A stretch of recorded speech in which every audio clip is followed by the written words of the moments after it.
வார்த்தைக்குள்ளாய் நாம் கடந்து செல்வோம். தேவன் தன்னை வெளிப்படுத்தும்படி இந்த உலகத்தில் தேவன் மனிதர்களையோ சூழ்நிலைகளையோ தேவன் விரும்பலை. மாறாக தன்னுடைய சாயல், தன்னுடைய ரூபமாக தேவன் தன்னுடைய வார்த்தையை அவர் கருதுகிறார். அதனால தான் பைபிள் அப்படின்னா ஏதோ ஒன்று செய்யாதேன்னு சொல்லி கட்டுப்பாடுகளை விதைக்கிற ஒரு புத்தகம், மத புத்தகம் அல்ல. வேதம் தேவனுடைய எண்ணங்கள், நினைவுகளை, தன்னுடைய அன்பை இந்த உலகத்திற்கு வெளிப்படுத்தும்படியாக தேவன் தன்னுடைய வார்த்தையின் மூலமாக தன்னுடைய நினைவுகளை, தன்னுடைய எண்ணங்கள் அந்த உலகத்திற்கு அவர் வெளிப்படுத்துகிறவராக இருக்கிறார். அதனால தான் வேதம் முழுவதும் தேவனுடைய எண்ணங்களால் நிறைந்திருக்கிறது. சத்த நம்ம பார்த்து கொண்டு வருகிறோம். தெய்வம் அப்படின்னா என் வாழ்க்கையில் நடக்கிறது எதுவுமே அவருக்கு தெரியாது, அல்லது அவர் என்ன செய்கிறாரு அப்படிங்கிறத என்னால் புரிந்து கொள்ளவே முடியாது. இதுவும் அவருடைய திருவிளையாடுகளில் ஒன்று அப்படின்னு சொல்லி நம்ம வாழ்க்கையில் சந்திக்கிற எல்லா தீமையும் கடவுள் தான் தந்தார்னு சொல்லி கடந்து போய்கிட்டு இருக்கக்கூடாது. அதனால தான் நம்ம வேற, உலக மனிதர்கள் வேற, அவங்களுக்கு அந்த அறிவு இல்லை. ஆனால் எல்லாரும் அறிந்து கொள்ளும்படியாகவே தேவன் தன்னுடைய வார்த்தையை எழுதி கொடுத்திருக்கிறார். அப்போ இது குறிப்பிட்ட கிறிஸ்தவர்கள் மாத்திரம்தான் இந்த தெய்வத்தை அறிந்து கொள்ள முடியுமான்னா இல்லை. யாருனாலும் எங்கே இருந்தனாலும் எப்படிப்பட்ட சூழ்நிலையில் இருந்தும் கூட இந்த தெய்வத்தை உங்களால் அறிந்து கொள்ள முடியும். ஸோ அன்போடு கூட அழைக்கிறோம். இயேசுவை சொந்த ரட்சகராய் ஆண்டவராய் ஏற்றுக்கொள்ளுங்க. உங்கள் வாழ்க்கையில் தேவன் விரும்புகிற அந்த நன்மை நடந்தே தீரும். தேவன் உங்களுக்கு தன்னை அவர் வெளிப்படுத்துகிறவராக இருக்கிறார். இல்லைங்க, எனக்கு அந்தளவுக்கு நான் பரிசுத்தம் இல்லை, நான் பெரிய பாவி, அல்லது நான் படிப்பறிவு இல்லாத ஆள், எனக்கு பெரிய அறிவுலாம் கிடையாது, ஏன்னா எனக்கு ஸ்கூல்லேயே சரியாக படிப்பு வராது, இவரை எப்படி நான் அறிந்து கொள்வது, எனக்கே என் வாழ்க்கையை சரியாக நடத்த தெரியாது, தொழிலை நடத்த தெரியாது, எவ்வளோ விஷயங்கள் நான் தோற்று போனேன், இப்படி நாமளே சோர்ந்து போய் ஒதுங்கி போய் இருக்கலாம். ஆண்டவர் அப்படிப்பட்டவர்களை தான் தேடி வர்றாரு. தேடி வந்து சொல்கிறாரு, என்னை அறிந்து கொள்ள உன்னால் முடியும், உன் இருதயத்தை என்கிட்ட தான், நீ என்ன வேணாலும் இருந்துக்கலாம், என்ன மதத்தில் இருந்துக்க, உன் ஜாதி என்ன வேணாலும் இருக்கட்டும், தாழ்ந்த ஜாதி குறைஞ்சு போயிருந்து தாழ்வு மனப்பான்மையில் அப்படிப்பட்ட இருக்கிற ஒவ்வொருத்தரையுமே இந்த ஆண்டவர் தேடி வர்றார். ஆனால் இந்த இயேசுவை சந்தித்த அவங்க வாழ்க்கை தலைகீழாக மாறுகிறதா இருக்கிறது. எரேமியா 29:11, நீங்கள் எதிர்பார்த்திருக்கும் முடிவை உங்களுக்கு கொடுக்கும்படிக்கு நான் உங்கள் பேரில் நினைத்திருக்கிற நினைவுகளை அறிவேன் என்று கர்த்தர் சொல்லுகிறார். அவைகள் தீமைக்கல்ல, சமாதானத்துக்கு ஏதுவான நினைவுகளே. தேவனுடைய நினைவுகள் உங்கள் எதிர்காலத்தை குறித்து. புது வருஷம் வந்துருச்சு, என்ன ஆக போது தெரியல.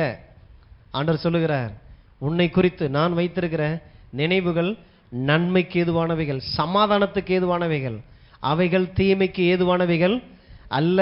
அப்போ நல்ல வேலை ஆண்டவரே, இந்த வருஷத்தில் எத்தனையோ நம்ம யூடியூப்பில் தீர்க்க தரிசனங்கள்லாம் கேட்கலாம். பஞ்சம் வரப்போகுது, அல்லது நிறைய பொருளாதார வீழ்ச்சி வரப்போகுது, கடல் கொந்தளிக்க போகுது, யுத்தங்கள் எல்லாம் நடக்கட்டும். ஆனால் நீங்கள் என்ன நம்புகிறீங்களோ, நீங்கள் என்ன விசுவாசிக்கிறீங்களோ அதுதான் உங்கள் வாழ்க்கையாய் மாறப்போகுது. அதனால தான் நல்ல காரியங்களை கேட்டு பழகுங்க. ஆண்டோடைய வார்த்தையை சொல்லுகிறது, கர்த்தாவே இந்த வருஷத்தில் என்னை குறித்து நீர் நல்ல நினைவுகளை வைத்திருக்கிறீர். அப்போ தெய்வத்துடைய நினைவு எனக்கு தெரிஞ்சிருச்சுன்னா காற்றடிக்கலாம், புயல் அடிக்கலாம், படகுல தலையணையை வைத்து நம்மளை தூங்க முடியும். ஏன்? என்னை குறித்து பிதாவாகிய தேவன் நல்ல நினைவுகளை இவர் வைத்திருக்கிறார். தீமைக்கு ஏதுவானவைகள் அல்ல, நன்மைக்கு ஏதுவானவைகள். அதனால தான் அந்த தெய்வம் நல்லவர். அவரை தேடி வரணும் பாருங்க, அவரை இன்னும் அறிந்து கொள்ளணும் பாருங்க. இந்த தெய்வத்திடத்துல தான் எனக்கு வேண்டிய எல்லா நன்மைகளும் வரும். மனுஷன் சொல்லுவான் இல்லையா, நீ என்னதான் மண்ணில் உருண்டாலும், என்னைய தடவிக்கிட்டு நீ உருண்டாலும் ஒட்டுற மண்ணு தான் ஒட்டுன்னு சொல்கிறாங்கல்ல. மனித முயற்சி அவ்வளோதான். ஆனால் தேவனுடைய முயற்சி ஒட்டாத மண்ணெல்லாம் ஒட்ட வைக்கிற தேவன். நீங்கள் செய்கிற எல்லா முயற்சிக்கான பலனை நீங்கள் அடையணும் அப்படின்னா இயேசுவை நம்பி அவர் சொல்லுகிற காரியங்களை நீங்கள் செஞ்சு பாருங்க. ஏன்னா உங்களை குறித்து அவர் நல்ல நினைவுகளை அவர் வைத்திருக்கிறார். அந்த நல்ல நினைவுகளுக்காக ஆண்டவருக்கு அனுதினமும் நம்ம நன்றி சொல்லணும். தகப்பனே, என்னை குறித்து நீ தீமையானது இல்லை, கலக்கத்தையும் குழப்பமும் எல்லாம் பயத்தோடு கூட இருக்கக்கூடிய ஒரு வாழ்க்கையை நீர் எனக்கு தரல, நல்ல நினைவுகளை நீர் வைத்திருக்கிறீர், உமக்கு நன்றி. அனுதினமும் வார்த்தையை பார்க்கும்போது கடவுளுடைய எண்ணங்களை பார்க்கணும். லெட்டர் எழுதுகிறோம் அப்படின்னா எழுதுறவருடைய மனசு தெரியணும் அந்த லெட்டரை வாசிக்கும் போது.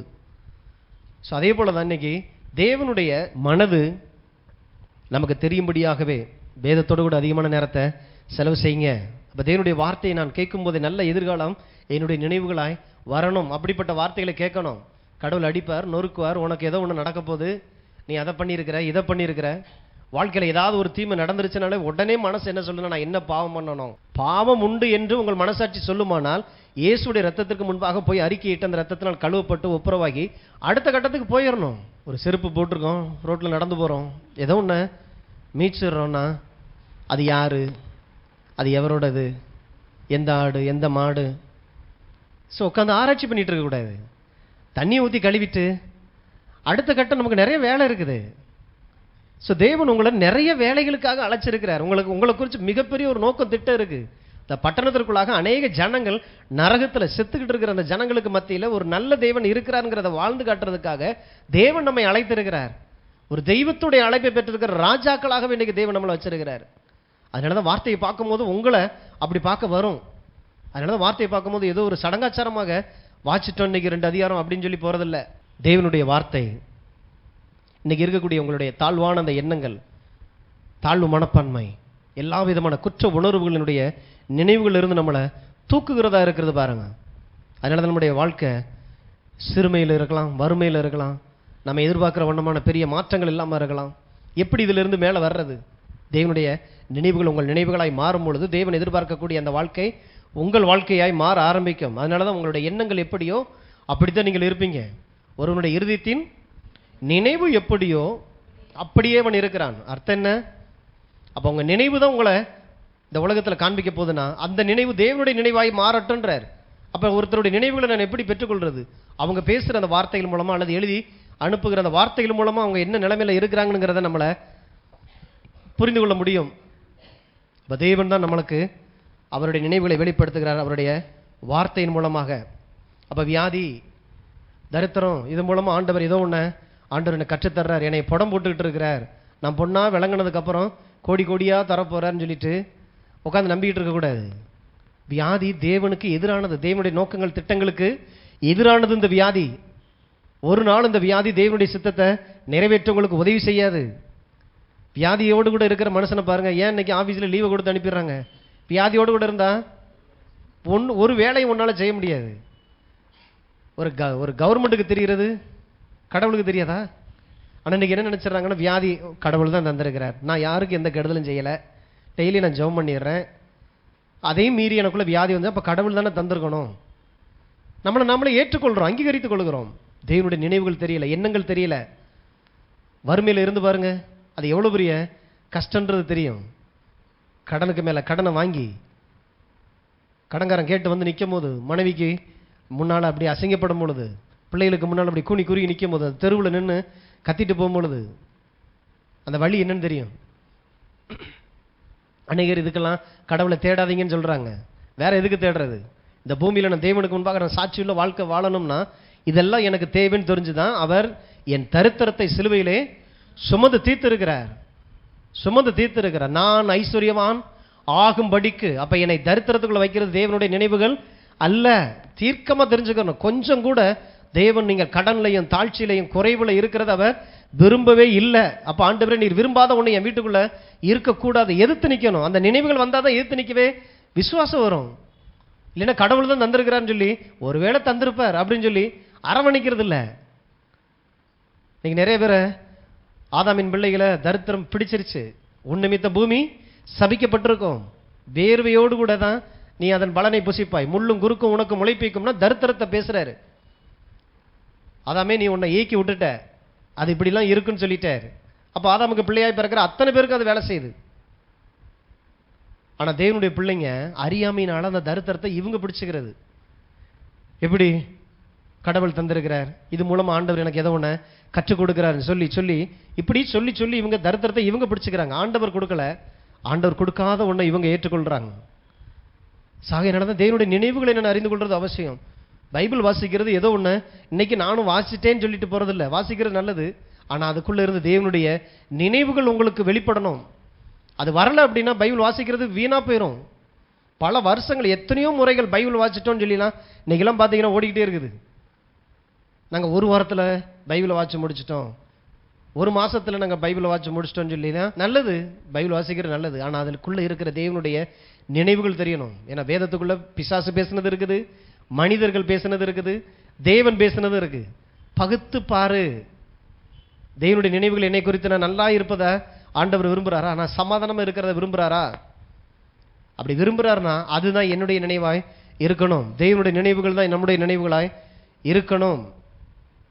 அப்போ குறைச்சலின் மத்தியில் கர்த்தருடைய எண்ணத்தை உங்களுக்குள்ள சொந்தமாக்கி கொள்ளணும்.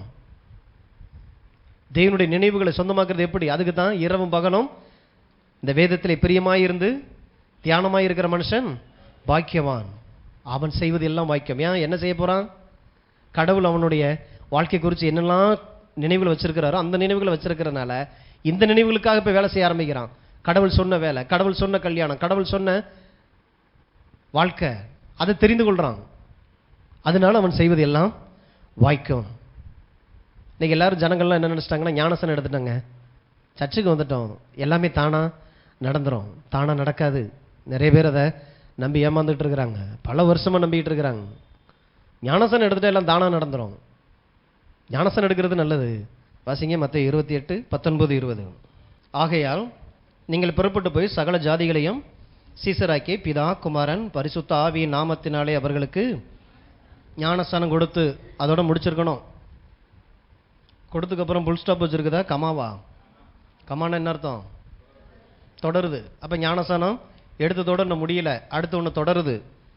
நான் உங்களுக்கு கட்டளையிட்ட யாவையும் அவர்கள் கை கொள்ளும்படி அவர்களுக்கு உபதேசம் பண்ணுங்கள். இதுதான் இப்ப நடந்துகிட்டு இருக்குது. ஞானஸ்தானம் எடுத்ததுனால தேவ சித்தம் எல்லாம் நடந்துறது இல்லை. கட்டாயம் ஞானஸ்தானம் எடுக்கணும், இயேசுவை சொந்த ரட்சகராய் ஆண்டவராய் ஏற்றுக்கொள்ளணும். அப்பொழுது நித்திய ஜீவனுக்குள்ள நம்ம பிரவேசிக்கிறோம். ஞானஸ்தானம் எடுத்து நித்திய ஜீவனை பெற்றவர்கள் தேவனுடைய வார்த்தைக்குள்ளாக, தேவனுடைய உபதேசங்களுக்குள்ளாக, கர்த்தர் யார், கர்த்தர் என்ன விரும்புகிறார், கணவனை எப்படி நடத்தணும், மனைவி எப்படி நடத்தணும், பிள்ளைகளை எப்படி நடத்தணும், தொழில் காரியங்களில் நீங்கள் எப்படி இருக்கணும், பண விஷயத்தில் நீங்கள் எப்படி இருக்கணும், பிள்ளைகளை எப்படி வளர்க்கணும், எல்லாவற்றை குறித்து கர்த்தர் உபதேசிக்கிறார். அந்த சத்தத்தை கேட்கறதுக்கு தான் சபைக்கு நாம வர்றதே தேவனுடைய வார்த்தைகள், தேவனுடைய எண்ணங்கள், நினைவுகளை நான் பெற்றுக்கொள்ளும்படி வர்றேன். அப்ப சபை இங்கிருந்து பேசுற காரியங்களும் பெரிய ஒரு பொறுப்பு இருக்குது பாருங்க. கர்த்தர் உங்களை குறித்து என்ன நினைவாய் இருக்கிறார், அவர் எவ்வளவு நல்ல தெய்வமாய் இருக்கிறார், அதை பேசுறதுதான் சபை. இதை கேட்கும் போது தான் உங்களுக்குள்ள அந்த விசுவாசம் கட்டி எழுப்பப்படுகிறதா இருக்கிறது. அப்ப தேவன் போன வாரத்தில் பார்த்தோம் எப்படிப்பட்ட எண்ணங்களை உடையவராக இருக்கிறார். அவருடைய நினைவுகள் நன்மைக்கு ஏதுவானது. அடுத்து பார்த்தோம் அவருடைய நினைவுகள் பெரிய நினைவுகளை உடையவராக இருக்கிறார். அதனாலதான் தாவீது ஆடு மேய்ச்சிட்டு இருக்கிற சாதாரண ஒரு வாலிப பையன் தேவனுடைய நினைவுகளை வனாந்தரத்தில் இருக்கும்போது, கர்த்தர் எவ்வளவு பெரியவர், கர்த்தாவே நீர் உண்டாக்கின சூரியன் நட்சத்திரங்களை பார்க்கும் பொழுது என்னை விசாரிப்பதற்கும் என்னை நடத்துவதற்கு நான் எம்மாத்திரமா இருக்கிறேன், உமது கரத்தின் கிரிகளின் மேல் எனக்கு ஆளுகை தந்தீர். ஒரு ஆடு மேய்க்கிற பையனுக்குள்ளாக தேவனுடைய நினைவுகள் எவ்வளவு பெரிதா இருக்குது பாருங்க. நிறைய நேரங்கள் அந்த ஆடு மாடு மேய்க்கிறவங்க அந்த நினைவுகளோடு கூடவே போயிடுவாங்க. எப்பயுமே ஆட்டுக்கு என்ன தேவை, மாட்டுக்கு என்ன தேவைன்னே போயிடும். ஆனா இந்த மனுஷன் தேவனை குறித்த நினைவுகளோடு கூட இருந்திருக்கிறான். அதனாலதான் கர்த்தர் அவனை ராஜாவாக்கி அழகு பார்த்தார். தேவ நினைவுகள் உங்களுக்குள்ள வருமானால், இன்னைக்கு அதே தாவீதுக்கு சொன்னது போல எளியவனை புழுதியிலிருந்து குப்பையிலிருந்து உயர்த்தி ராஜாக்களோடும் பிரபுக்களோடும் உட்கார பண்ணுகிற தேவன். என்ன நிலைமையில நீங்கள் இருந்தாலும் தேவனுடைய நினைவுகள் உங்கள் நினைவுகளாய் மாறும்போது, ஒருவேளை இன்னைக்கு நீங்க குப்பையில இருக்கலாம், ஒருவேளை நீங்க தூசியில கிடக்கலாம், வாழ்க்கையை ஒண்ணுக்கும் பிரயோஜனம் இல்லாததா இருக்கலாம். ஆனா நீங்க தேவனால் உண்டாக்கப்பட்டவர்கள். இந்த சத்தத்தை கேட்குறீங்க அப்படின்னா கடவுள் தான் இந்த சத்தத்தை உங்களுக்கு கேட்க வைக்கிறார். எதற்காக? இந்த பூமியில உங்களை உயர்ந்த நினைவுகளோடு கூட ராஜாக்களோடும் பிரபுக்களோடும் உட்கார வைப்பதற்கென்றே தேவன் அதை செய்கிறவராக இருக்கிறார். அடுத்து பார்த்தோம், தேவன் அனாதி தீர்மானத்தினுடைய அந்த திட்டங்களோடு கூட தான் உங்களை குறித்த நினைவுகளை வச்சிருக்கிறார். உலகம் தோற்றுவதற்கு முன்னரே, எபேசியர் 2:10 பார்த்தோம், உலகம் தோன்றுவதற்கு முன்பாகவே தேவன் உங்களுக்காக ஆயத்தப்படுத்தியிருக்கிற காரியங்கள்ல நடக்கும்படிக்கு. அப்ப ஏற்கனவே ஒரு பாதையை ஆண்டவர் போட்டு வச்சிருக்கிறார். இன்னைக்கு நீங்க புதிய பாதையை போடுறதுக்காக ஆண்டவர் உங்களை அழைக்கல. ஆண்டவரே நீர் ஆயத்தப்படுத்தியிருக்கிற காரியங்களை நான் பார்க்கும்படி என் கண்கள் திறக்கப்படட்டும், நான் எப்படிப்பட்ட வாழ்க்கை நான் வாழணும், எது எனக்காக நீங்க ஆயத்தமாக்கி இருக்கிறீங்க. வாலிப வயசுலேயே பார்த்தீங்கன்னா நண்பர்கள் யாருங்கிறத கூட நம்ம ரொம்ப ஞானமா நம்ம தெரிந்து கொள்ள வேண்டியதா இருக்குது. என்னை கட்டி கீழே இழுக்கிற நட்புகள் இருக்கக்கூடாது, என்னை தூக்கணும் அல்லது என்னால் தூக்கப்படணும், மற்றவர்களை நான் தூக்கும் போது எசைஞ்சு கொடுக்கக்கூடிய நண்பர்களா இருக்கணும். தேவனிடத்திலிருந்து அந்த ஆலோசனையெல்லாம் பெற்றுக்கொள்ளணும் பாருங்க. எங்கேயுமே இல்லையா நம்ம எதிர்பார்க்கிற நட்பு, எங்கேயுமே இல்லையா?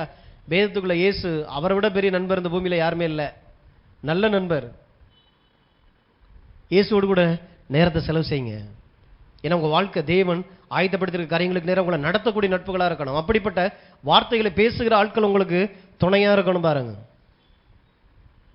மாற்றி மாற்றி சொல்லிக்கலாம் நண்பேண்டான் நண்பேண்டான்னு. ஆனால் நண்பனாக இருக்கணும். ஒருத்தரை தூக்கணும். தேவனுடைய வார்த்தைக்குள்ள நடத்தக்கூடிய ஒரு நட்பாக இருக்கணும்.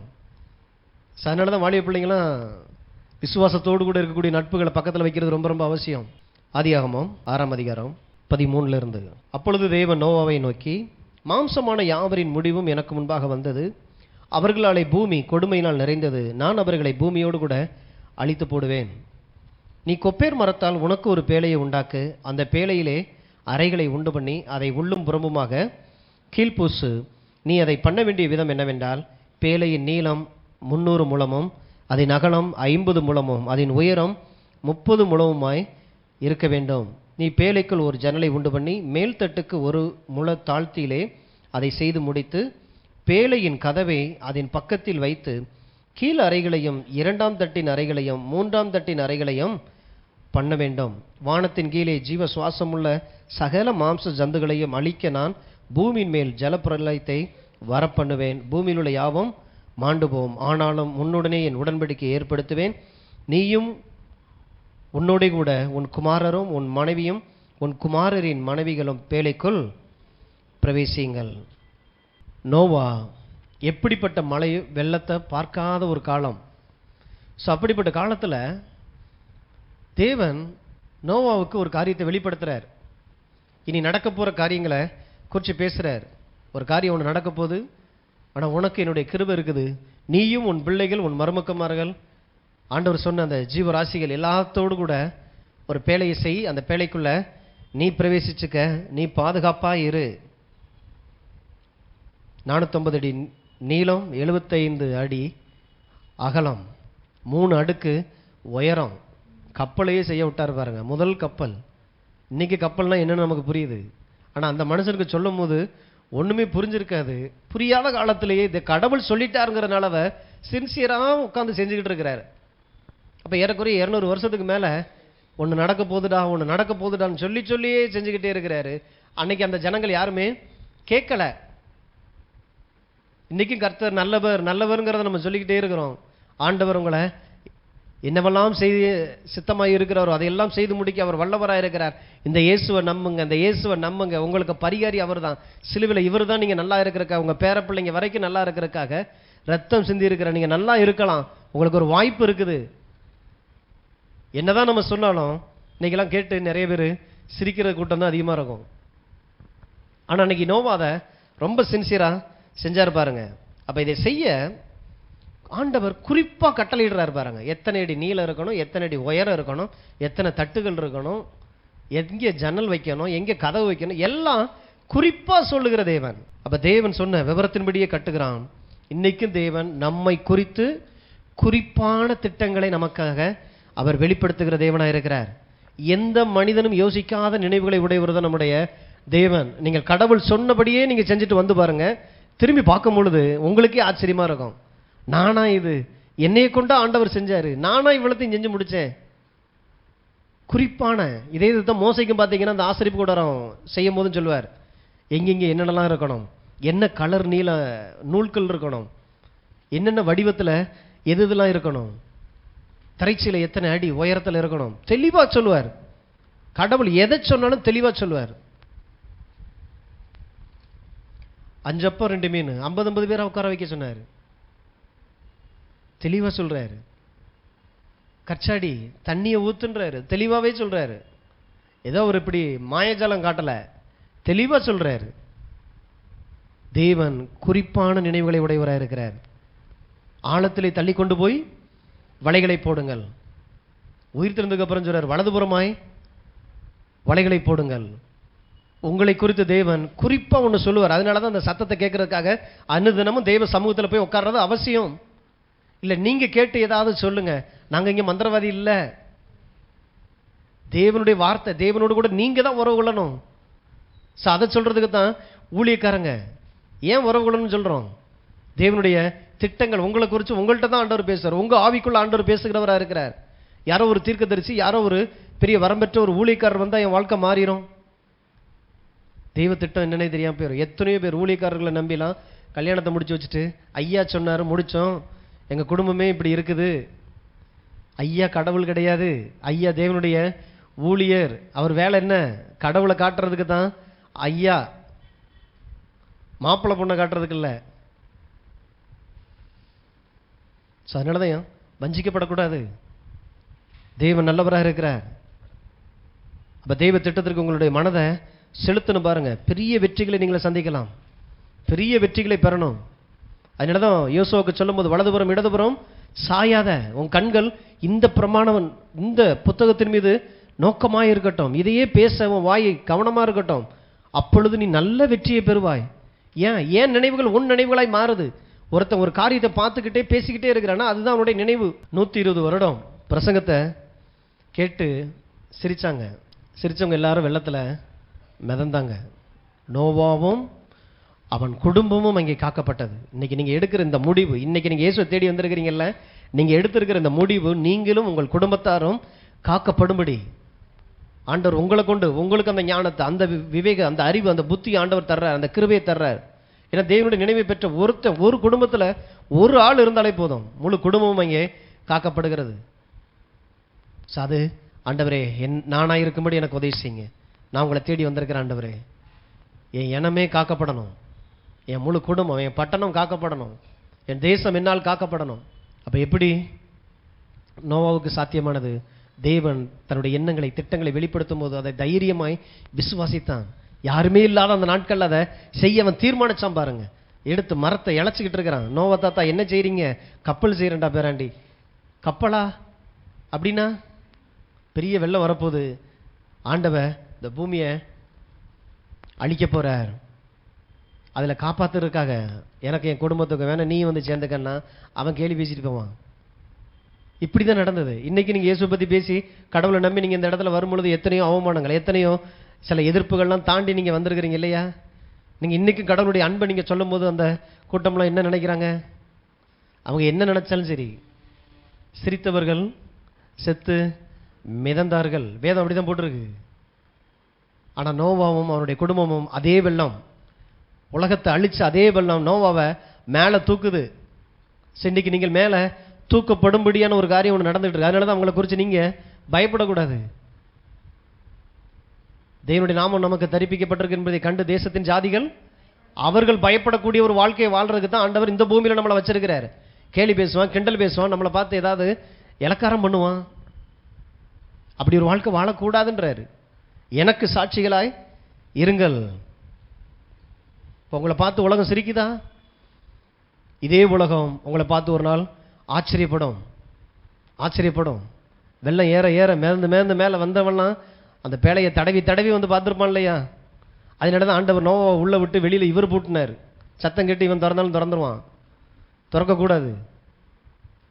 அதனால தான் அவனை உள்ளே விட்டு கதவை இவர் பூட்டினார். இப்போ சாவி யார் கையில் இருக்குது? கடவுள் கையில் இருக்குது.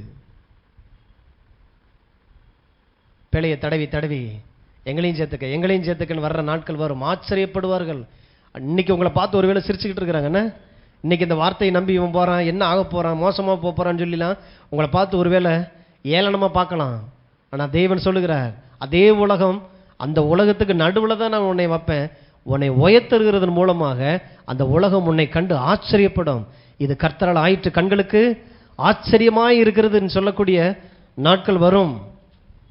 ஆகையினால தான் இன்றைக்கி நீங்கள் எந்த நிலையில் இருக்கலாலும் உங்களை குறித்து உயர்ந்த நினைவுகளுக்குள்ள உங்களை கொண்டு வாங்க. என்னை குறித்து உயர்ந்த நினைவுகளை எப்படியா கொண்டு வர்றது? எதுவுமே இல்லையே.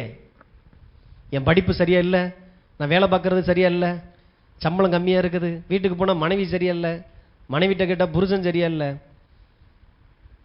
பிள்ளை சரியா இல்லை, எதுவுமே சரியா இல்லை. எப்படி எனக்கு எதை பார்த்தா எனக்கு உயர்ந்த நினைவு வரும்? அத்தாண்ட சொல்றார், தேவனுடைய வார்த்தைக்குள்ள போங்க. தேவனுடைய வார்த்தையினுடைய நினைவுகள் உங்களுடைய நினைவுகளாய் மாற்றுங்கள். உயர்ந்த நினைவுகள். பாவ உலகத்திலேயும் நாம் நன்றாய் இருக்க முடியும். அதுக்கு தான் தேவன் இந்த உலகத்துக்குள்ள தன்னுடைய வார்த்தையை அவர் கொடுத்திருக்கிறார். அப்போ வார்த்தைக்கு எந்த அளவுக்கு நீங்கள் இடம் கொடுக்கிறீர்களோ அந்த அளவுக்கு உங்களுக்கு தேவனுடைய எண்ணங்களால் நிரப்பப்படுவீர்கள். அதனால தான் இதற்காக எவ்வளோ நேரம்னாலும் செலவு செய்யலாம், எவ்வளோ தூரமாக இருந்தாலும் அந்த சத்தத்தை கேட்க வரலாம். ஆமே, எவ்வளோ தூரமாக இருந்தாலும் கர்த்தர் நல்லவர், அவர் என்னை குறித்து உயர்ந்த நினைவுகளை வைத்திருக்கிறார் அப்படின்னா அதை சொல்லக்கூடிய இடத்துக்கு அப்படி எவ்வளவு தூரமா இருந்தாலும் நம்ம செலவழிச்சு கூட போகலாம். உங்க ஆவி மனிதனுக்கு நீங்கள் எவ்வளவு தூரத்துக்கு நீங்க செலவு பண்றீங்க? கவனம். தேவனுடைய வார்த்தை அவ்வளவு முக்கியமானது. அப்ப நீங்க எவ்வளவு நேரம் ஜெபிக்கிறீங்க, துதிக்கிறீங்க, ஆராதிக்கிறீங்க, வார்த்தையில எவ்வளவு தூரம் உங்களுக்கு பிரியமா இருக்குது, ஆராதனையில வரும்பொழுது நீங்க எப்படி வந்து கலந்துக்கிறீங்க, இது எல்லாமே உங்க எதிர்காலத்துல எப்படி இருக்க போறீங்கிறத குறித்து தானே இண்டிகேஷன். உலகத்தாங்களே சொல்றாங்க இல்லையா, வளரும் பயிர் முளையிலேயே தெரியும். சின்னதா இருக்கும் போதே தெரிஞ்சிடும். அப்ப இப்பவே சொல்லிடலாம் உங்களுடைய எதிர்காலம் எப்படி இருக்க போகுது. ஏன்னா உங்க ஆவிக்குரிய நிலையில நீங்க எவ்வளவு முக்கியத்துவம் கொடுக்குறீங்க. கடமை கழிக்கிறோமா, அல்லது வீட்டில் உட்காந்துட்டு இவ்வளவு நேரம் ஆயிருக்குது, இந்நேரம் இதான் நடந்துட்டு இருக்கோம், மெதுவா போகலாம், அல்லது இவ்வளவு நேரம் ஆயிருக்குது, இன்னும் கொஞ்சம் மெதுவா போகலாம், நோ ப்ராப்ளம். இண்டிகேஷன் என்னவா ஆக போறீங்க. யாரையும் ஏமாத்துறதுக்காக இல்லை, என்னை நானே வஞ்சித்துக் கொள்ளக்கூடாது. கர்த்தாவே, அங்கே உம்முடைய வேலை நடந்துட்டு இருக்கு, இங்கே தேவனுடைய வேலை மட்டும்தான் நடக்குது. தேவனுக்கு மனுஷ சித்தங்கள் எதுவுமே இங்கே நடக்காது, நடக்கவும் விடுறதில்லை, நடக்கக்கூடாது. ஆரம்ப ஜெபத்திலிருந்து முடிகிற வரைக்கும் தேவனுடைய காரியங்கள் மாத்திரம்தான் நடக்கணும். அப்ப தேவனுடைய நினைவுகளை பெற்றுக்கொள்றதுக்கான இங்கே இடத்துல வர்றேன். அதுக்கு நான் எந்த அளவுக்கு நான் முக்கியத்துவம் கொடுக்குறேன், ஆராதனையில் எப்படி நான் கலந்துருக்கிறேன். ஏன் என் இருதயம் அதை விரும்ப மாட்டேங்குது, விரும்ப வைக்கணும். ஏன்னா என் எதிர்காலம் இதை சார்ந்தது தான் இருக்குது. அதனால தான் சங்கீதத்தை 119 பார்த்தீங்கன்னா தாவீது வார்த்தையை குறித்து அவ்வளவு எழுதி வைக்கிறார். வேதத்திலேயே அதிகமாக பேசப்பட்டது தேவனுடைய வார்த்தைக்காக சங்கீதம் 119 அவ்வளோ நீளமானது. கர்த்தாவே, உம்முடைய வார்த்தை தேனிலும் தேனிலும் மதுரமாய் இருக்கிறது, பேதையை ஞானியாய் மாற்றுகிறது, மண்ணோடு மண்ணாக ஒட்டி கிடக்கிற என் ஆத்துமாவை உம்முடைய இந்த வார்த்தை உயிர்ப்பிக்கிறதா இருக்கிறது. ஏன்னா தேவனுடைய நினைவுகள் ஒரு மனுஷன், அதனாலதான் இப்படிப்பட்ட மனுஷன் சாதாரணமா வாழ முடியாது. ஆடு மேய்ச்சிக்கிட்டே இருக்க முடியாது, அல்லது ஆடு மேய்க்கிறவங்கள பெரிய ஆடு மேய்க்கிற ஆளா மாத்திரலாம். இல்ல இல்ல, அவனை ராஜாவாய் மாற்ற வேண்டியது. வார்த்தையோடு கூட உங்களுக்கு ஒரு உறவு வச்சு பாருங்க, தேவனுடைய நினைவுகள் அப்படிப்பட்டதா இருக்கும். நீங்க இருக்கிற இடத்துல இருக்கவே முடியாது. அப்போ தேவன் உங்களை குறித்து குறிப்பான நினைவுகளை உடையவராய் இருக்கிறார். எல்லாரும் சொல்லுவோம், தேவன் என்னை குறித்து குறிப்பான திட்டங்கள், நோக்கங்கள், நினைவுகளோடு கூட இருக்கிறார். கரெக்டா சொல்லுவார். கடவுளுடைய சமூகத்தில் போய் பாருங்க, வெளிப்படுத்தப்பட்ட தெய்வ சித்தத்தை செய்யுங்க, வெளிப்படாத அதாவது எழுதப்படாத தெய்வ சித்தம் என்னன்னு உங்களுக்கு தெரிஞ்சிடலாம். அப்ப ஆண்டவரே, எனக்கு யாரு மனைவியா வருவா, பைபிள்ல எங்க போட்டிருக்குது, ஆண்டவரே நான் என்ன வேலை செய்யணும், பைபிள்ல எங்க போட்டிருக்குது, அதெல்லாம் போடல. அப்ப எப்படி நான் கண்டுபிடிக்கிறது? ஏற்கனவே எழுதப்பட்ட இந்த புத்தகத்துல வெளிப்படுத்தப்பட்ட தேவ சித்தத்தை நீங்கள் கண்டுபிடிச்சு வாழ்ந்து பாருங்க. இதுல இல்லாத தேவ சித்தம் உங்களுக்கு தெரிய வரும், எப்படி செய்யணும்னு சொல்லி தெரிய வரும். அதனாலதான் மகனை பார்க்கறதோ, மகளை பார்க்கறது, மருமகளை பார்க்கறது எல்லாமே தெய்வ சமூகத்திலிருந்து உங்களுக்கு வரணும். எல்லாம் ஏற்கனவே ஆயத்தப்படுத்தப்பட்டதா இருக்கிறது, ஆயத்தப்படுத்தப்பட்டதா இருக்கிறது. அப்ப ஆயத்தப்படுத்தப்பட்டதை எப்படி நம்ம பார்க்கறது? 1 யோவான் 1 போட்டிருக்கு இல்லையா, ஆதி முதல் இருந்ததும் இருந்ததை நாங்கள் கேட்கிறோம், கேட்கிறத எங்கள் கண்களால் காண்கிறோம், எங்கள் கண்களால் கண்டதை நோக்கி பார்க்கும் பொழுது எங்கள் கைகளால் தொடக்கூடிய அளவில் அது வந்துடும். அப்ப தேவனுடைய வார்த்தை ஏற்கனவே உங்களுக்காக ஆயத்தப்படுத்திட்டு இருக்கிற வரன்கள், வேலைகள், உயர்வுகள் எல்லாமே தேவனுடைய வார்த்தைக்குள்ள இருக்குது. ஆதி முதல் ஏற்கனவே ஆயத்தப்படுத்தப்பட்டதா இருக்கிறது. அப்ப ஆயத்தப்படுத்தப்பட்ட காரியங்களை நீங்க கேட்கணும், கேட்டா தான் அதை உங்களால பார்க்கணும், தரிசனமாக நீங்க பார்க்க முடியும். பார்த்ததை நோக்கி பார்க்கிறோம், திரும்ப திரும்ப அதையே பார்க்க பார்க்க பார்க்க பேச ஆரம்பிச்சிருவீங்க. கொஞ்ச நாள் அது உங்க கையில வர ஆரம்பிச்சிடும். வார்த்தை மாம்சமானது. இப்படித்தான் வார்த்தை மாம்சமாகும். அப்ப தேவனுக்கு விரோதமான எப்படிப்பட்ட எண்ணங்களும் என்னை விட்டு அகற்றப்பட வேண்டும். அப்ப தேவனுடைய எண்ணங்கள், நினைவுகள் என்னன்னு எனக்கு தெரிஞ்சா இருந்தா மட்டும்தான் தேவனுக்கு விரோதமான எண்ணம் எதுங்கிறது எனக்கு தெரிய முடியும். வியாதி தேவ சித்தம் அல்ல அப்படிங்கிறது ஆணித்தரமா உங்களுக்கு தெரிஞ்சிருந்துச்சுன்னா வியாதி வரும்போது அதை வெறுக்க ஆரம்பிப்பீங்க, தூர தள்ளுவீங்க. தேவனுக்கு விரோதமானது இதெல்லாமே.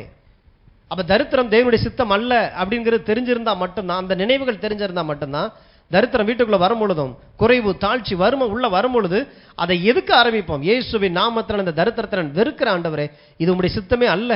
ஆண்டவரே, உம்முடைய மகிமையின் ஐஸ்வரியத்தின்படி என்னுடைய குறைவுகள் எல்லாவற்றையும் கிறிஸ்து இயேசுவுக்குள் நீ நிறைவாக்குவதற்காக உமக்கு ஸ்தோத்திரம். என் பாத்திரம் நிரம்பி வழியும், என் கையின் பிரயாசங்கள் எல்லாம் ஆசீர்வதிக்கப்படும். கர்த்தாவே, உம்முடைய கிருபையினாலே என் களஞ்சியங்கள் பூரணமாய் நிரப்பப்படும்.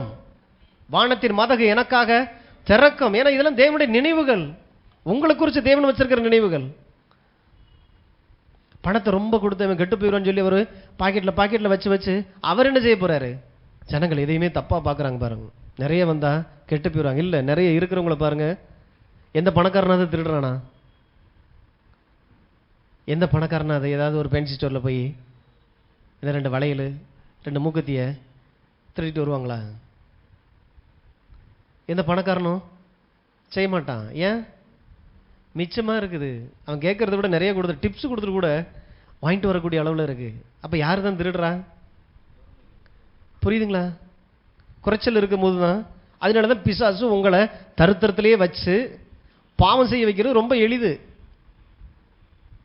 தருத்தத்தில் இருக்கும்போது பாவம் செய்கிறது ரொம்ப ரொம்ப எளிது.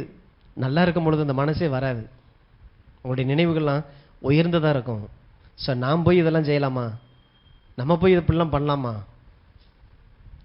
வாங்க, தேவனுடைய எண்ணங்களுக்கு நேராக உங்களுடைய எண்ணங்களை உயர்த்துங்கள். அநேகர் என்ன நினைக்கிறீங்கன்னா, இந்த மாதிரி தான் ஆண்டவர் என்னை குறைச்சலை வச்சு வனாந்தரத்தில் ஆண்டவர் என்னை நடத்துகிறாரு. இப்போ தான் செங்கடலை நாங்கள் ஞானஸ்தானம் எடுத்துட்டோம், அப்போ நமக்கு அடுத்து வனாந்தரம் இருக்குது இல்லையா? அப்போ இவன் வாழ்க்கை வனாந்தரத்தில் தான் போயிட்டு இருக்குது. அன்னன்னைக்கு உள்ளதான் ஆண்டவர் அன்னன்னைக்கு தந்துட்டு இருக்கிறாரு. இவங்களே நினச்சிக்கிறது. என்னைக்கு நீங்கள் ரட்சிக்கப்பட்டு, என்னைக்கு நீங்கள் ஞானஸ்தானம் எடுத்து தேவனுடைய நித்திய ஜீவனை பெற்றீர்களோ, அந்த சனப்பொழுதிலே அவரோடு கூட உன்னதங்களிலே வலது பாரசத்திலே உட்கார வச்சிருக்கிறார். அந்த ஜனங்கள்லாம் அது பழைய உடன்படிக்கைக்குள்ள இருந்து அப்படி கொண்டு வர வேண்டியதாக இருந்தது. அவருடைய நினைவுகள் எல்லாமே, எண்ணங்கள், சிந்தனைகள் எல்லாமே கடினம் உள்ளதாக இருந்தது. இருதயம் கடினம் உள்ளதாக இருந்தது. அதனால அவங்களுக்கு கர்த்தர் தான் யாருங்கிறத வெளிப்படுத்துறதுக்கு சில காரியங்களை இங்கே செய்ய வேண்டியதாக இருந்தது. இன்னைக்கு நான் புதிய உடன்படிக்கையில் வந்திருக்கிறேன். என் இருதயம் கல்லான இருதயம் சதையானதாய் மாற்றப்பட்டிருக்கு. மென்மையானதா தேவன் சொன்ன எல்லாவற்றையும் ஏற்றுக்கொள்ளக்கூடிய ஒரு இருதயமா இருக்குது. இன்னைக்கு எனக்கு ஒரு வனாந்தர வாழ்க்கை தேவையில்லை. இன்னும் சொல்ல போனால், தேவன் வனாந்தரத்தில் உங்களை நடத்துவாரானால், உங்க வாழ்க்கை ஒருவேளை வனாந்தரமா இருக்குமானால், அந்த வனாந்தரத்திலையும் அவருடைய நினைவுகள் என்னவா இருக்குது? வனாந்தர தாவரங்களில் நெய் பொழிகிறது. நீங்க வனாந்தரத்தில் இருந்தாலும் இயேசு உங்க கூட இருப்பாரானால் உங்க வாழ்க்கையில நெய் பொழியும். வனாந்தரத்தில் நெய் எப்படி வரும்? ஏன்னா அவர் இருக்கிறார், வரும். இவங்க சொல்ற வனாந்தரத்தை ஆண்டவர் காண்பிக்கல. வனாந்தரத்தில் இருந்தாங்க. ஆனா வனாந்தர வாழ்க்கையை வாழல. பகல்ல மேகஸ்தம்பம், இரவுல அக்னி ஸ்தம்பம், கண்மலையிலிருந்து தண்ணீர், மன்னா, தெய்வீக பாதுகாப்பு. என்ன ஒரு ஆசீர்வதிக்கப்பட்ட வாழ்க்கை! அப்படி ஒரு வனாந்தர வாழ்க்கை என்ன? ஓகே, ஸ்தோத்திரம் ஆண்டவரே, ஏற்றுக்கொள்ளலாம். ஆனா இன்னைக்கு தேவன் நம்மளை பாலும் தேனும் ஓடுகிற நலம் விசாலமான தேசத்தில், கிறிஸ்துவ வாழ்க்கைங்கிறது பாலும் தேனும் ஓடுகிற நலமும் விசாலமான வாழ்க்கை.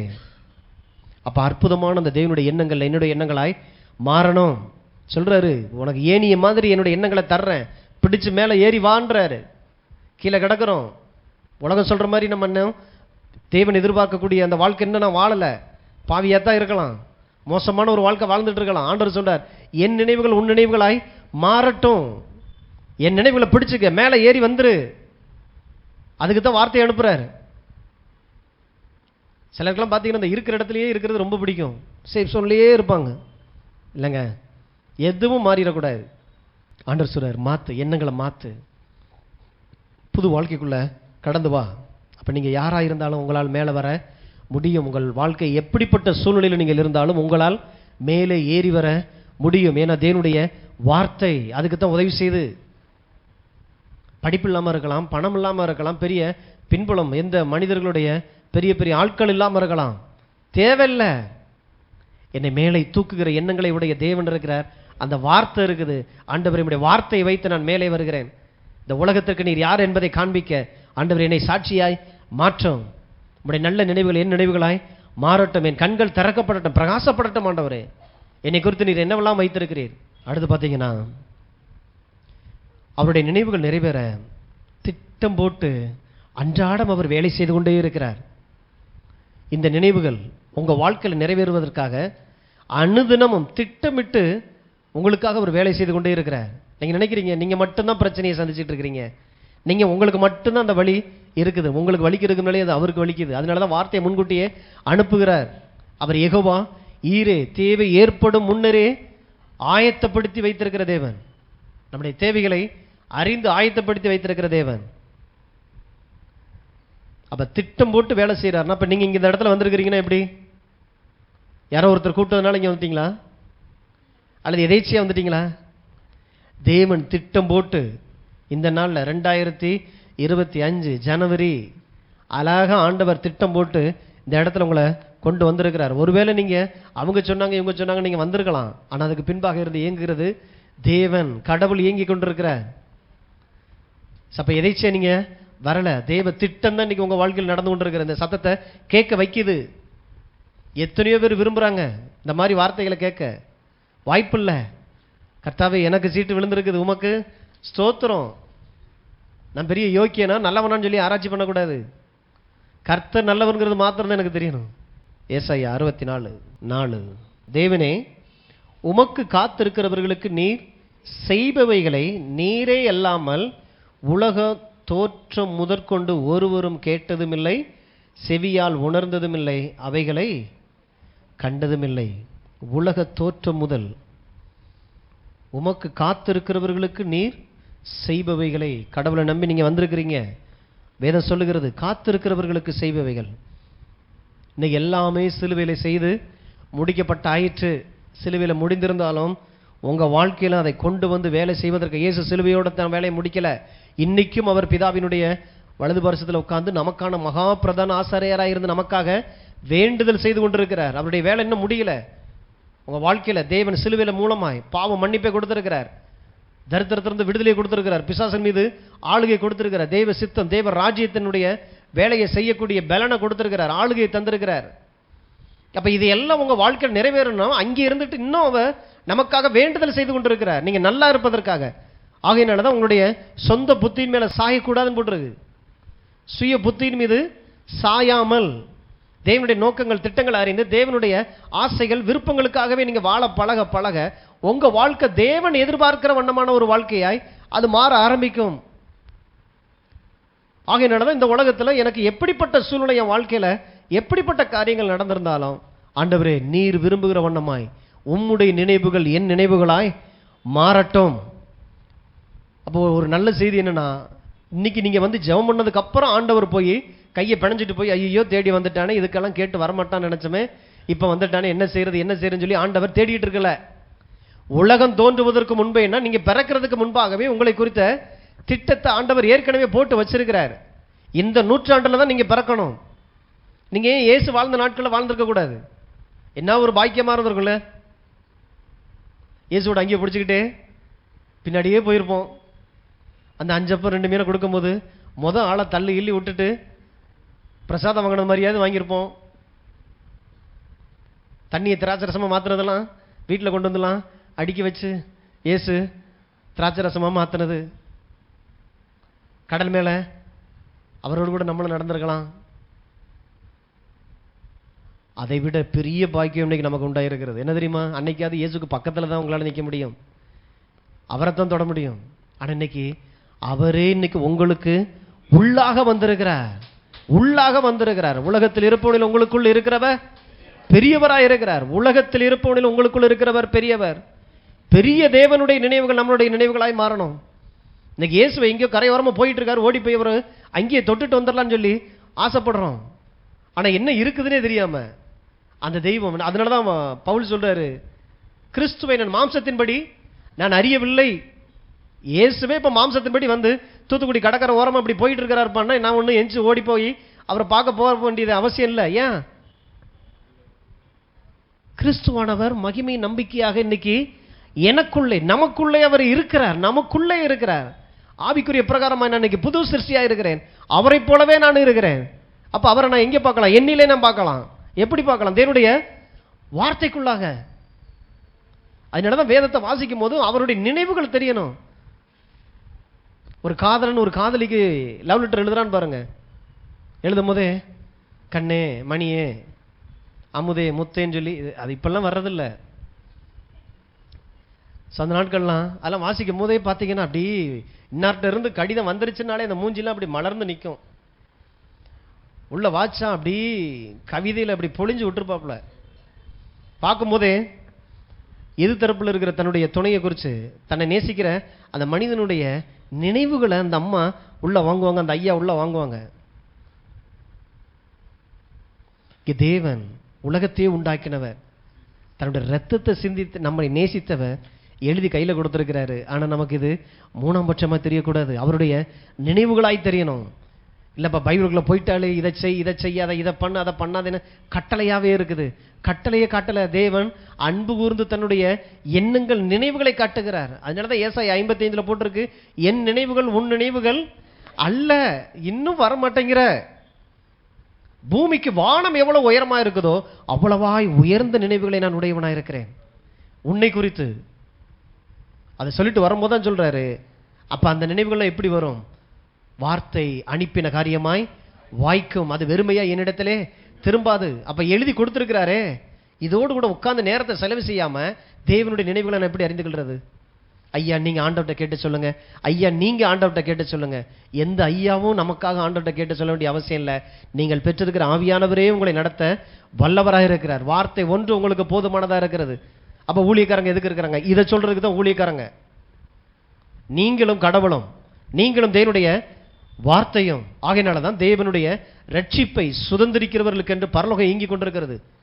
எபிரேயர் 1ஆம் அதிகாரம் கடைசி வசனத்தில் போட்டிருக்குது, ரட்சிப்பை சுதந்திரிக்க போகிறவர்களின் நிமித்தமாக ஊழியம் செய்யும்படிக்கு அவர்கள் எல்லாரும் அனுப்பப்படும் பணிவிடை ஆவிகளாய் இருக்கிறார்கள் அல்லவா. தேவ தூதர்களை குறித்து சத்தியம் சொல்லுகிறது, ரட்சிப்பை சுதந்திரிக்க போகிறவர்கள் நிமித்தமாய்.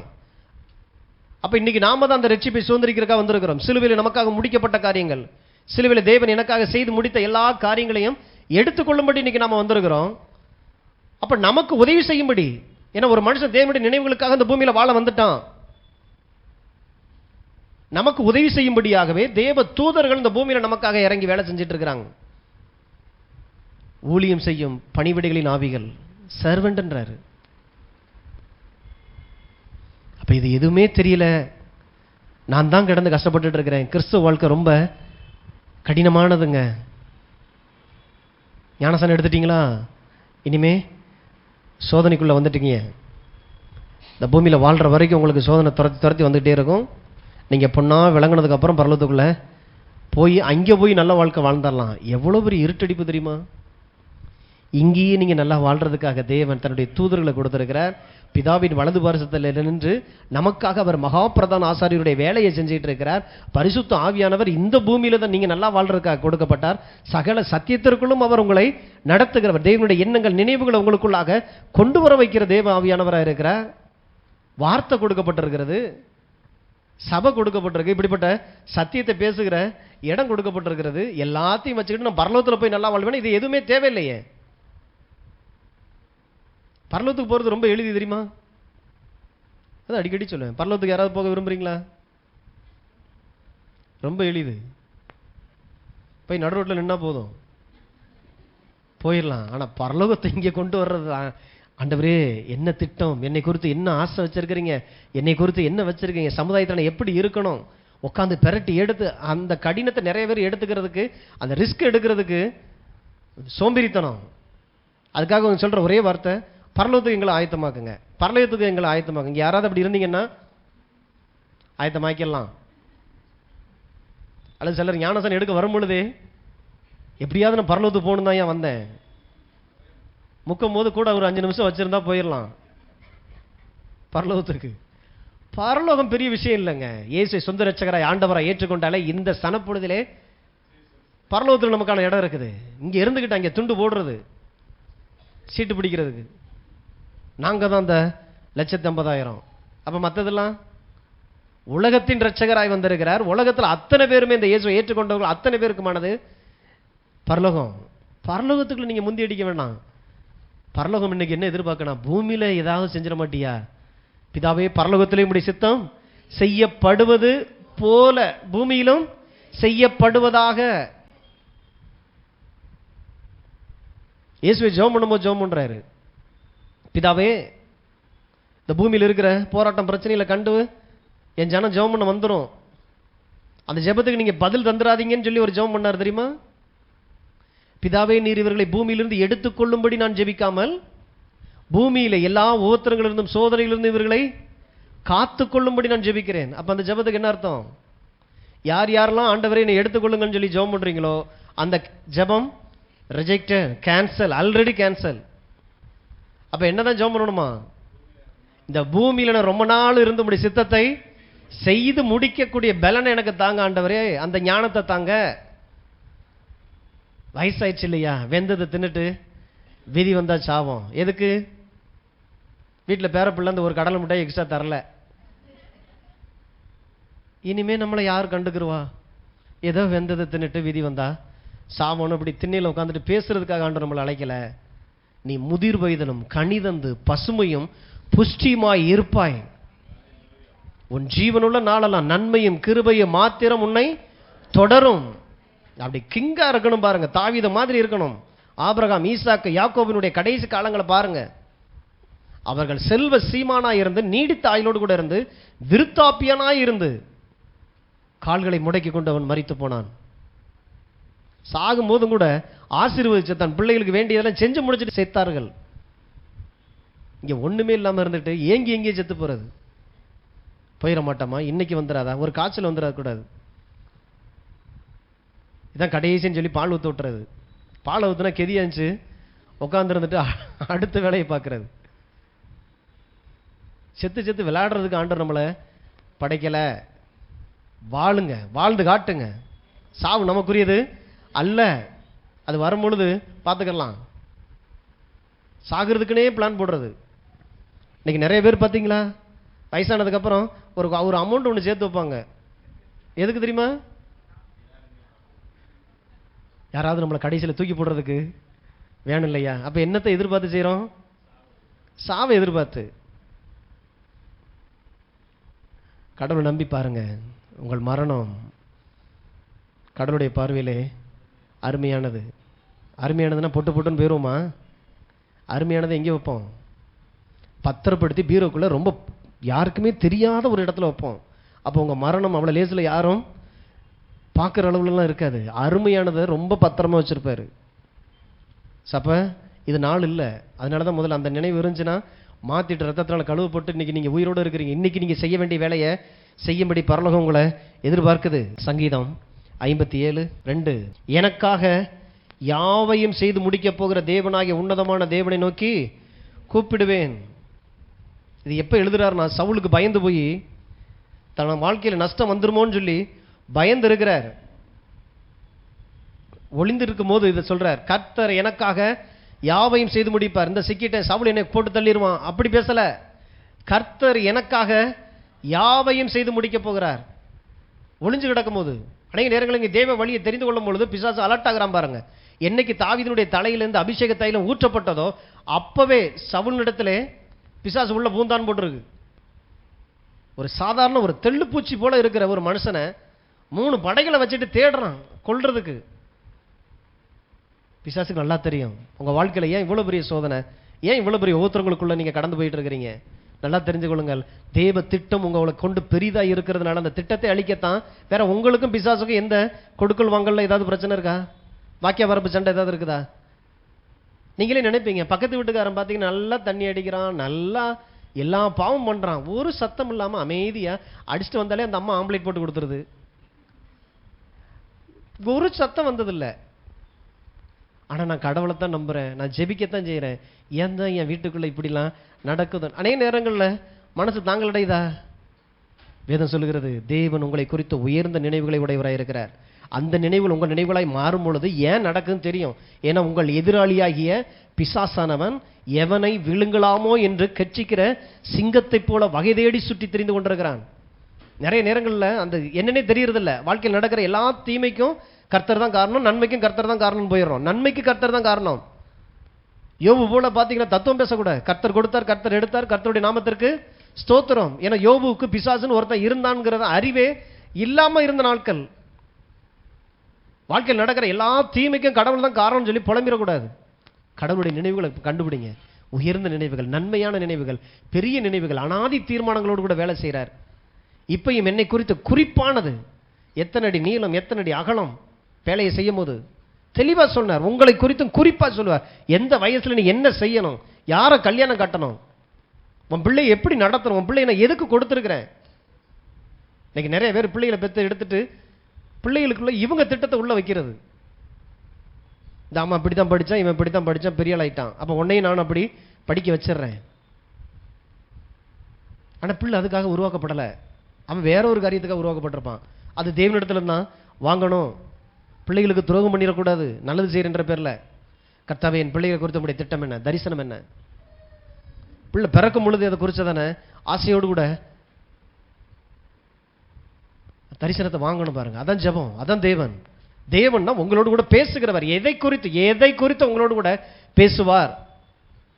உங்க வாழ்க்கையினுடைய சந்தோஷம், சுக, துக்கம், எல்லா சூழ்நிலைகளும் அவர் உங்களோடு கூட இருந்து பேசுகிற தெய்வமா இருக்கிறார்.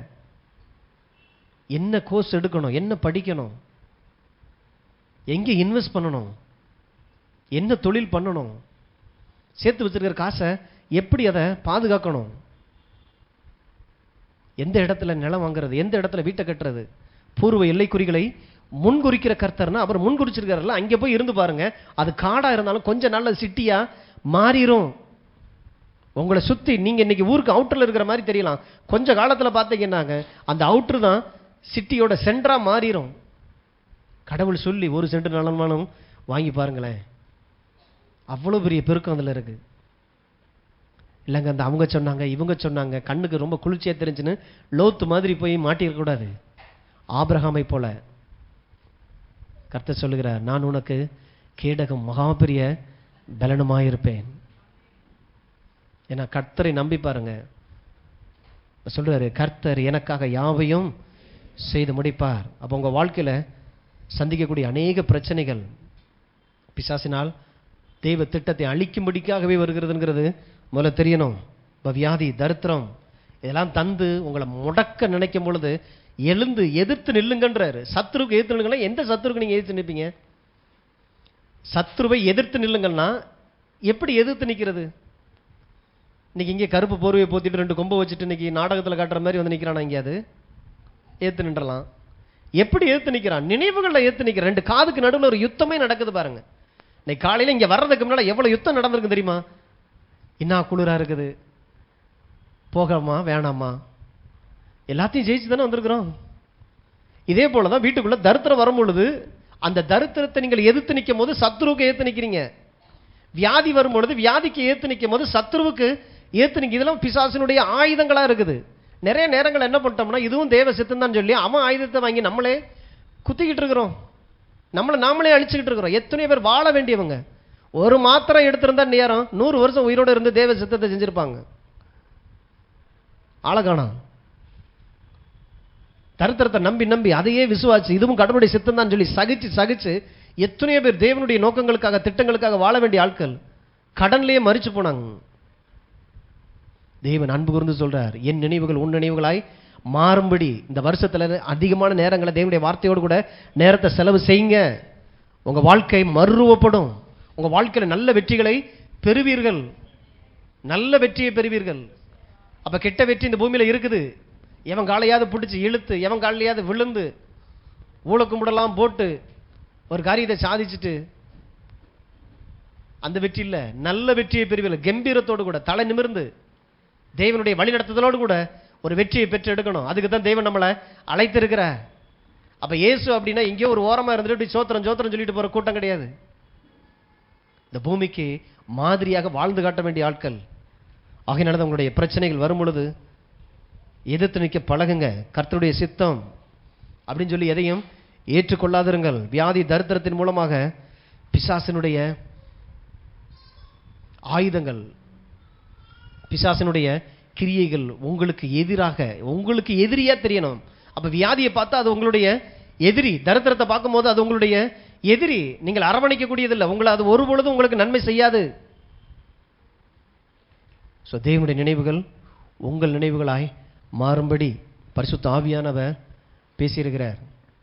எல்லாத்தையும் வாங்கிட்டு ஆண்டவரே நான் இருக்கிற மாதிரி இருந்துக்கிறேன், நீங்களா பார்த்து ஏதாவது செய்யுங்க அப்படின்னா கட்டாயம் நடக்காது. அப்படி ஏதாவது நடக்கும்னா இவ்வளோ பெரிய புத்தகம் தேவையில்ல, இதை சொல்கிறதுக்கு ஒரு அபிஷேகம் பண்ணப்பட்ட ஆளும் தேவையில்ல, இவ்வளோ செலவு பண்ணி இப்படி ஒரு இடத்த பிடிச்சி வச்சு இப்படி கத்தி பேச வேண்டிய அவசியம் இல்லை. ஏன் இதெல்லாம் செய்யணும்னா உங்கள் காது கேட்டு உங்கள் இருதயத்துக்குள்ளே போய் உங்கள் மனம் மறுரூபப்பட்டுக்கிட்டே இருக்கணும். நீங்கள் அறியாமலே நீங்கள் மறுரூபப்பட்டுக்கிட்டே இருக்கிறீங்க, நாளுக்கு நாள் புதிதாகிக்கிட்டே இருக்கிறீங்க, மகிமையின் மேல் மகிமை அடைந்து கொண்டே இருக்கிறீர்கள். கர்த்தர் உங்களை அவனமாய் உங்களை நடத்துகிறார். உங்களுக்குள்ளே இருந்து தான் உங்களுக்கு தேவைகள்லாம் சந்திக்கப்படணும், உங்களுக்குள்ளே இருந்து தான் உங்களுடைய சமாதானம், உங்களுக்குள்ளே இருந்து தான் அது ஓடுன்றார். என்னை விசுவாசிக்கிற இருதயத்திலிருந்து ஜீவ தண்ணீர் உள்ள நதிகள் ஓடும். சமாதானம் வேணுமா? உங்களுக்குள்ளே இருந்தால் வரும். ஐஸ்வர்யம் உங்களுக்குள்ளே இருந்து தான். வெற்றி, விடுதலை, ஆரோக்கியம் எல்லாமே உங்களுக்குள்ளே இருந்தால் வரும். இல்லை இந்த அவர் கொஞ்சம் கண்ணை மட்டும் என் மேலே சாச்சிட்டாருன்னா நான் பெரிய ஆளாயிருவேன், இந்த இவர் மாத்திரம் கொஞ்சம் என்னை கை தூக்கி விட்டுட்டாருன்னா பெரிய ஆளாயிருவேன். எவரும் இல்லை. வெளியின் பயிர் வகைகளை புசிப்பாய்ங்கிறது என்னது? வெளியின் பயிர் வகைகளை புசிப்பாய்ன்றது இந்த வார்த்தை ஞாபகம் இருக்கா? வெளியின் பயிர் வகைகளை புசிப்பாய். யாருக்கு சொன்னது? தேவன் ஆதாமுக்கு. எதுக்கு சொன்னாரு? நீ பாவம் பண்ணிட்ட, இனிமே ஏதேன் தோட்டத்தில் உனக்கு இடமே இல்லை, வெளியில் போயிட்ட, இனிமே உனக்கு ஏதாவது ஒன்று நடக்கணும்னா வெளியிலேருந்து ஏதாவது ஒன்று வந்தால் தான் உனக்கு நல்லதே நடக்கும். அப்போ அது என்னது? சாபத்தினுடைய ஒரு அங்கம். யாராவது வந்து ஏதாவது தந்துட மாட்டாங்களா, யாராவது வந்து என்னைய தூக்கி விட்டுற மாட்டாங்களா, யாராவது வந்து ஏதாவது செஞ்சிட மாட்டாங்கன்னு காத்துக்கிட்டு இருக்கிறீங்கன்னா வெளியின் பயிர் வகைகளை புசித்து கொண்டிருக்கிறீர்கள்னு அர்த்தம். முதல்ல இதிலிருந்து விடுதலை ஆகுங்க. கர்த்தாவே நீரும் நானும். ஏதேன் தோட்டம் இப்போ எனக்குள்ள வந்துருச்சு. சகல கனி விருட்சங்களை உடைய மரம் இப்போ எனக்குள்ளேயே இருக்குது. பரிசுத்த ஆவியானவர் எனக்குள்ள இருக்கிறார்.